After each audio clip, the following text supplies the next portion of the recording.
Good evening. We're with the International Dyslexia Association Oregon branch, and we're going to be joined by one of our student panel members, Macey. This month, July, we're celebrating our student panels, so we're having a few of them come on, talk about their year, talk about what they've been up to, but also talk about what summer brings for them, whether it be relaxation, whether it be preparation for next year. We are working to kind of understand this and help share insights for parents, students, and educators that subject. So drop us a line. You can also email us at the branch at the International Dyslexia Association Oregon branch. And here's Macey. Hey, how are you? Good, how are you? I'm good. Can you hear me okay? Yeah, can you hear me? Yeah, you're good. Okay, good. So can you give us a recap of where you're at in school and then what the year has been like for you, kind of finishing out during a difficult time? Yeah, well, it's certainly been a weird year. I ended up not going back to hybrid learning, which was the right choice for me. But yeah, it was a funky year. I ended up doing okay, and it was nice not having to get in the car and drive to school. But I realized how much I missed that face-to-face contact with other people and just the social aspect of school. Totally. Was the hybrid model a challenge? And if so, in what ways was it challenging for you? Well, I think the hybrid model that my school put on, it was just a little funky. It was the learning, like the lesson itself would still be online. Yep. For an hour, 2 hours each week for extra help. And I was like, the part that I need help with is just the lesson.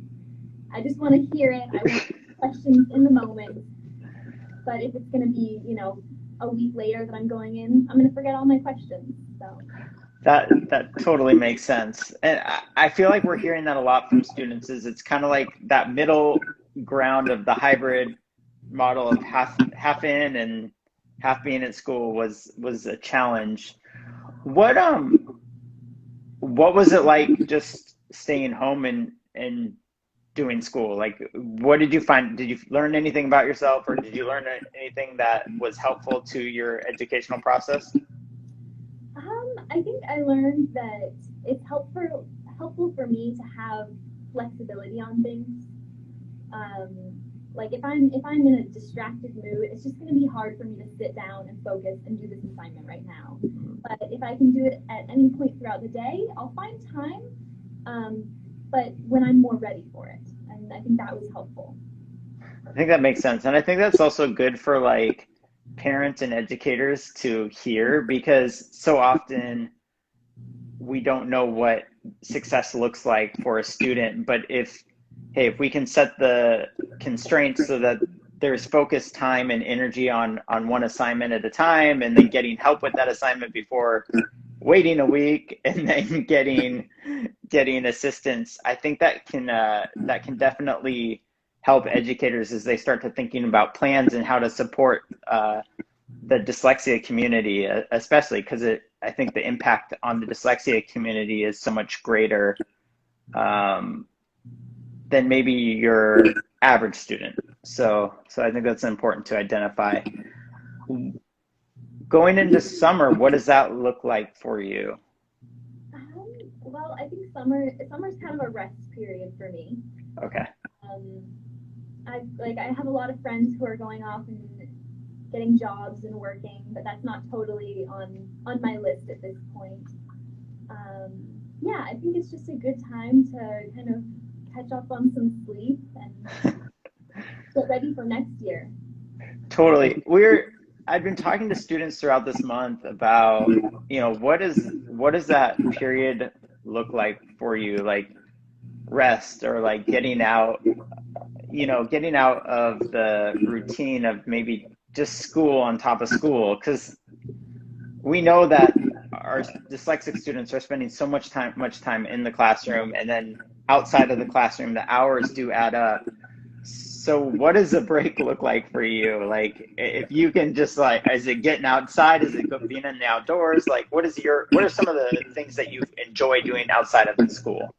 Yeah, I think when I'm in school, that's kind of it. It's like, okay, homework, going to school every morning, getting out of every afternoon. But during the summer, that's kind of when I get to do the things that I just didn't have time for. Going on hikes, going swimming with friends, just going on lots of day trips, whether that's to the beach, to rivers, lots of different things outside and getting fresh air, enjoying the sun. Totally makes sense. Do you find after a period of doing that you're excited to go back into the classroom, or are you just like kind of building up for, okay, I've refreshed enough to endure what I'm about to go into? A little bit of both. There's Okay. never like pumped up and just like so ready to get back to class. Um, but I think a part of me is kind of like, all right, I'm ready for a little bit of structure, a reason to get up every morning, at a reasonable time. Yeah. Yeah. No, something that you said, and I wanted to see if you could maybe give some more insight. You said something really, I thought that was like a golden nugget, is that it wasn't right for me to go back into the classroom. Like you kind of knew that, and it sounds like you know what's right for you in the summer of like getting a break. How do you come to those realizations? Is it trial and error? Do you have a real good compass on like yourself and what you need? And then what advice would you have for people that are still trying to maybe figure that out? Yeah. Well, honestly, I figured it out just trial and error. It's Okay. most of the summer I slept in super late and I was like, I feel really gross after I do that. And then all of a sudden I was like, maybe I should start waking up earlier. Yeah, and so I did, and I feel better throughout the day. But yeah, just noticing when you're uncomfortable with something and changing that. Yeah. Well, I credit you because I think that shows a lot of like growth and insight into what makes you most successful and where you're going to be your best. Um, can you talk about next year? Do you know what that looks like yet for you, or what they're planning? Yeah, well, next year is going to be my senior year. So yeah, I'm pretty excited for that. I'm just gonna I have a lighter load of classes, and so do all my friends. So it'll be kind of more of a social year. But I also have to consider college, Yeah. some colleges, applying to colleges, and all of that good stuff. But I'm hoping that it'll be in person next year. That's awesome. Well, I will keep my fingers crossed for you uh, on that. For for college, is it the applicate like do you have you gone through that process yet, or is that still kind of in the works?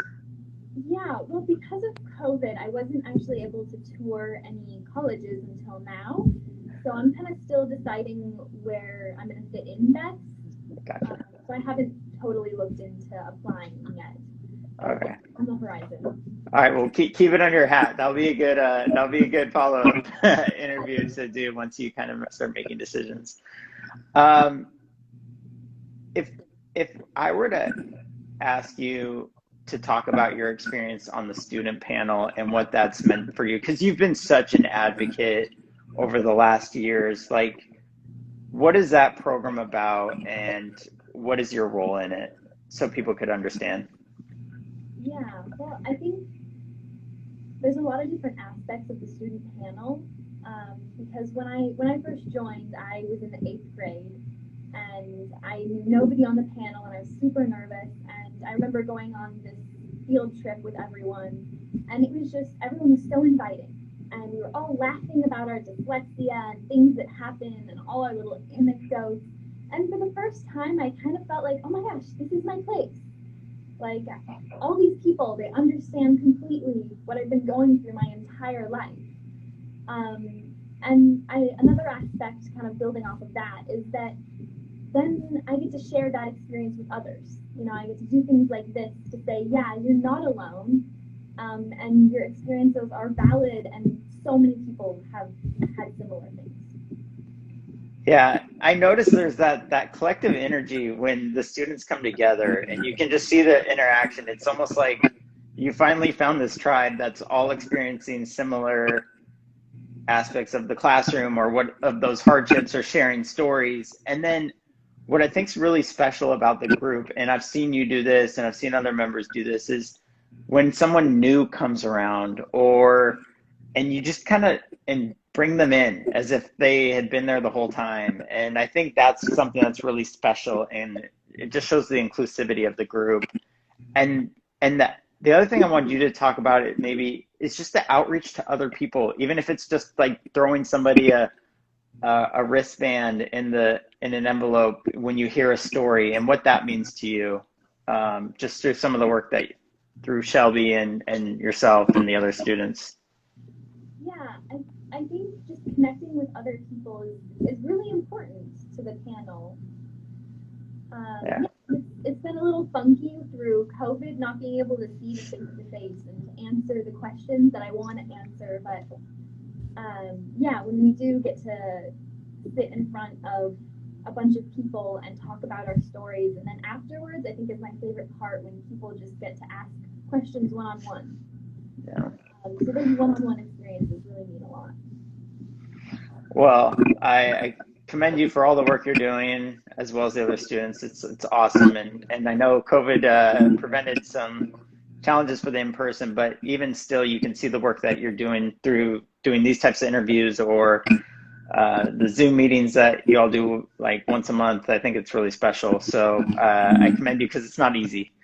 Uh, I'm going to give you the last word. Like, what is if it's a message for yourself, it's a message for educators, like, what would I'll let you finish it out. Yeah, okay. Well, I think dyslexia is such a battle a lot of the time, but it's important to remember that there are things to make it easier. You know, it's like waking up early in the morning. Maybe that doesn't work for you, and while it may take a little while to figure that out, it's important that you do notice the little things that are hard and acknowledge that there's stuff out there to make that easier. Well said. Well, thank you so much for taking the time on a Monday. Again, for the audience, if you have questions for us, please check out our website, International Dyslexia Association, Oregon Branch. We're here to help. We have parent resources, education resources available on our website. You can always send us an email. And Macey, we wish you all the best with the rest of summer and hope that you're back in person in school come the fall. Okay, thank you. Take care.